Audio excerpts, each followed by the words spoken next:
गव्हाच्या पिठापासून बनला जाणारा हा हेल्दी डोसा, जाळीदार डोसा कसा बनवायचा हे मी तुम्हाला आज माझ्या व्हिडिओमार्फत दाखवणार आहे। शेवटपर्यंत नक्की ही व्हिडिओ बघा आणि आवडली असेल तर प्लीज मला लाईक, शेअर, सबस्क्राईब करा। गव्हाचं पीठ घेतलं आणि त्याच चमच्याने मी पाव चमचा बारीक रवा घेतला आहे आणि चवीनुसार मीठ घालून त्याच्यात मी थोडंसं पाणी घालून घेतलेलं आहे। बघा याप्रमाणे आपण थोडंसं पाणी घालून त्याला मिक्स करून घ्यायचं आहे आणि थोडं पाणी घालून थोडंसं वाढवायचं आहे आणि ह्या कन्सिस्टन्सीमध्ये आपल्याला मिक्स करून घ्यायचं आहे आणि 10 मिनिटं आपल्याला रेस्ट करायला ठेवायचं आहे। तोपर्यंत आपल्याला त्याच्यामध्ये जे साहित्य लागणार आहे ते बारीक चिरून घ्यायचं आहे।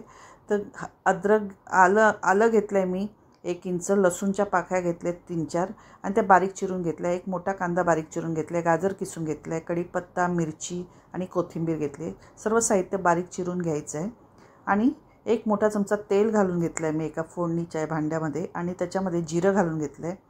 जिरं चांगलं तडतडल्यानंतर मिरची आणि कढीपत्ता घालून घ्यायचं आहे। याप्रमाणे आपण आलं लसूणही घालून घेत आहोत।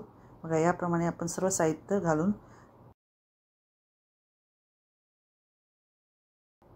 फोडणी व्यवस्थित लागून द्यायची आणि त्यामध्ये कढीपत्ता घालून आपण सर्व साहित्य मिक्स करून घ्यायचं आहे आणि त्याच्यामध्ये आता कांदा घालून घेऊया। कांदा मऊसर होईपर्यंत आपल्याला परतून घ्यायचा आहे।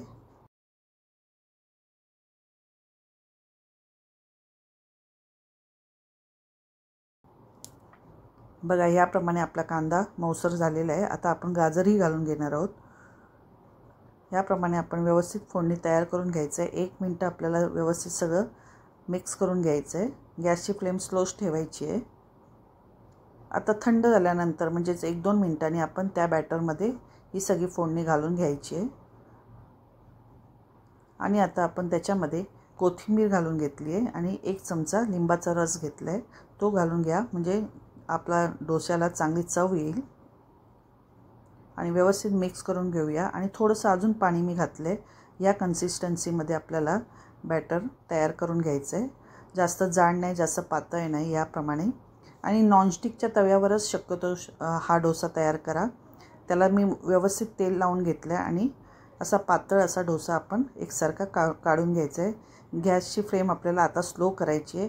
टाकताना आपला तवा व्यवस्थित गरम झालेला पाहिजे आणि टाकल्यानंतर आपण गॅसची फ्लेम स्लो करायची आहे आणि 2 मिनिटं आपल्याला स्लो गॅसवरतीच शिजून काढायचं आहे। मध्ये तेल सोडायचं आहे वरती आणि अशी जाळी पडल्यानंतर लालसर झाल्यानंतर खालच्या बाजूनी मग त्याला आपण काढून घ्यायचं आहे। असा कुरकुरीत आपला डोसा तयार झालेला आहे।